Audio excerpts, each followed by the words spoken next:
எண்ணாகமம் 14ஆம் அதிகாரம். அப்பொழுது சபையார் எல்லாரும் கூக்குரலிட்டு புலம்பினார்கள். ஜனங்கள் அன்று முழுதும் அழுது கொண்டிருந்தார்கள். இஸ்ரவேல் புத்திரர் எல்லாரும் மோசேக்கும் ஆரோனுக்கும் விரோதமாக முறுமுறுத்தார்கள். சபையார் எல்லாரும் அவர்களை நோக்கி, எகிப்து தேசத்திலே செத்து போனோமானால் நலமாயிருக்கும். இந்த வனாந்தரத்திலே நாங்கள் செத்தாலும் நலம். நாங்கள் பட்டயத்தால் மடியும் படிக்கும், எங்கள் பெண் ஜாதிகளும் பிள்ளைகளும் கொள்ளையாகும் படிக்கும் கர்த்தர் எங்களை இந்த தேசத்துக்கு கொண்டு வந்தது என்ன?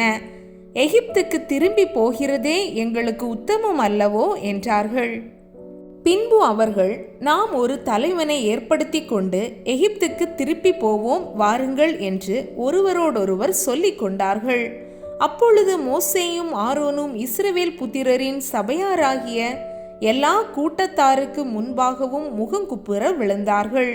தேசத்தை சுற்றி பார்த்தவர்களில் நூனின் குமாரனாகிய யோசுவாவும் எப்புன்னேயின் குமாரனாகிய காலேப்பும் தங்கள் வஸ்திரங்களை கிழித்து கொண்டு இஸ்ரவேல் புத்திரரின் சமஸ்த சபையையும் நோக்கி, நாங்கள் போய் சுற்றி பார்த்து சோதித்த தேசம் மகா நல்ல தேசம். கர்த்தர் நம்மேல் பிரியமாயிருந்தால் அந்த தேசத்திலே நம்மை கொண்டு போய் பாலும் தேனும் ஓடுகிற அந்த தேசத்தை நமக்கு கொடுப்பார். கர்த்தருக்கு விரோதமாக மாத்திரம் கலகம் பண்ணாதிருங்கள். அந்த தேசத்தின் ஜனங்களுக்கு நீங்கள் பயப்பட வேண்டியதில்லை. அவர்கள் நமக்கு இரையாவார்கள். அவர்களை காத்த நிழல் அவர்களை விட்டு விலகி போயிற்று. கர்த்தர் நம்மோடே இருக்கிறார். அவர்களுக்கு பயப்பட வேண்டியதில்லை என்றார்கள். அப்பொழுது அவர்கள் மேல் கல்லெறிய வேண்டும் என்று சபையார் எல்லாரும் சொன்னார்கள்.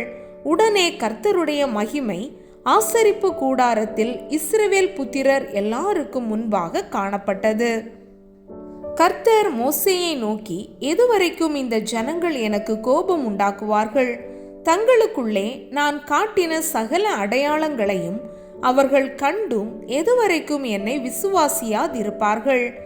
நான் அவர்களை கொள்ளை நோயினால் வாதித்து சுதந்திரத்துக்கு புறம்பாக்கி போட்டு அவர்களை பார்க்கிலும் உன்னை பெரிதும் பலத்ததுமான ஜாதியாக்குவேன் என்றார். மோசே கர்த்தரை நோக்கி, எகிப்தியர் இதை கேட்பார்கள். அவர்கள் நடுவில் இருந்து உம்முடைய வல்லமையினாலே இந்த ஜனங்களை கொண்டு வந்தீரே.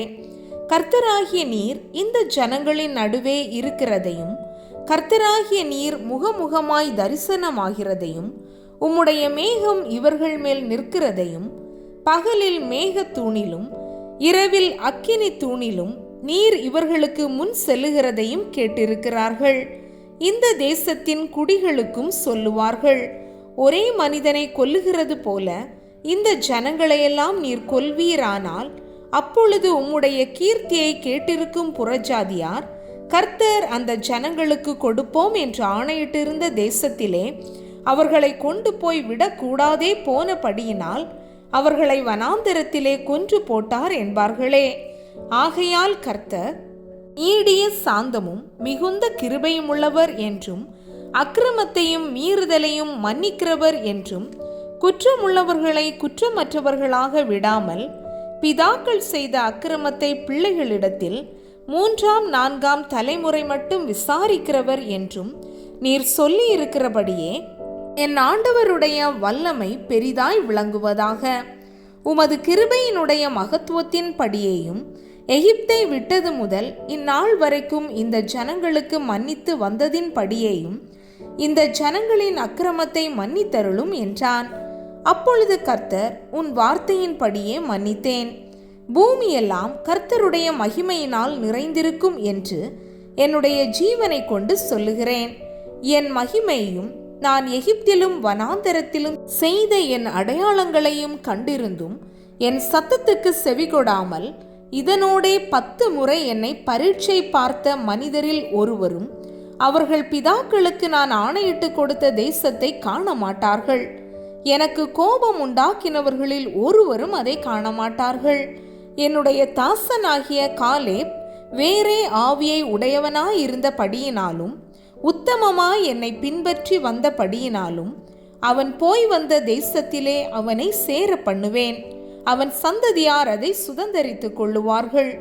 அமலேக்கியரும் கானானியரும் பள்ளத்தாக்கிலே குடியிருக்கிறபடியினால் நாளைக்கு நீங்கள் திரும்பி சிவந்த சமுத்திரத்துக்கு போகிற வழியாய் வனாந்தரத்துக்கு பிரயாணம் பண்ணுங்கள் என்றார்.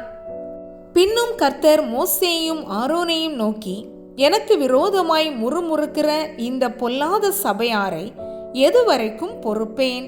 இஸ்ரவேல் புத்திரர் எனக்கு விரோதமாய் முறுமுறுக்கிறதை கேட்டேன்.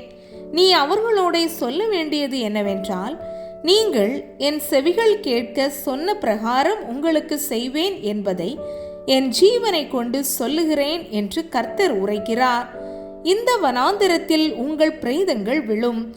உங்களில் 20 வயது முதல் அதற்கு மேற்பட்டவர்களாக எண்ணப்பட்டு உங்கள் தொகைக்கு உட்பட்டவர்களும் எனக்கு விரோதமாய் முறுமுறுத்திருக்கிறவர்களும் ஆகிய அனைவரின் பிரேதங்களும் விழும்.